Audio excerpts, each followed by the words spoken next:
仁德再生水厂新建工程廉政平台正式启动。我们是不是也请仁德再生水厂新建工程认证平台启动仪式，由市长王伟特亲自主持，并邀请到法务部认证署长郑明谦、台南地检署检察长叶淑文、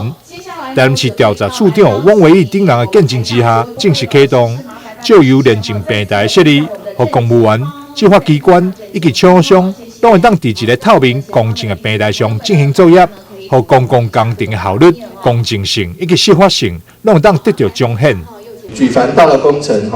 有些外界不了解，就会有一些想象空间。那这样的想象空间对公务员、对执法机关、对工程界都是不利的。那为了让工程界、让公务员、让执法机关都能够在清楚的、公正的透明平台上来运作，那这样子廉政平台的建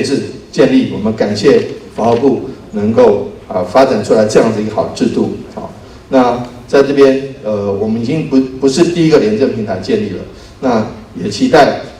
顺着这样子的一个制度能够让台南市的公共工程在效率上、在公平性上、在适法性上能够更好。机关采购廉政平台，它是结合跨领域的一个合作，所以今天我们是聚集我们整个中央地方的政府的一个团队来全力协助廉政平台的一个推动跟一个落实。所以我们是强调是跨域的一个整合，我们强调公部门跟私部门的一个合作。那还有一个很重要的元素，就是我们希望做一个行政的一个透明，透明的机制每一次的一个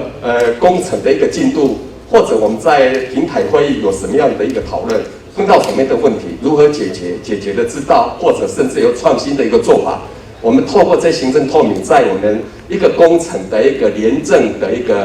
个机关一个网页上一个专区，我们把这呈现，让市民能够随时的一个监督。市府表示，仁德再生水厂不只是代表台南市第二座再生水厂认证平台启动，也是全台以水换水模式的先行者，同时引进民间专业技术能力，让再生水会当稳定供水，并持续有效利用，共同提升水环境品质，加创造产业利基，达成水资源循环再利用的目标。台南新闻张秀伟采访报道。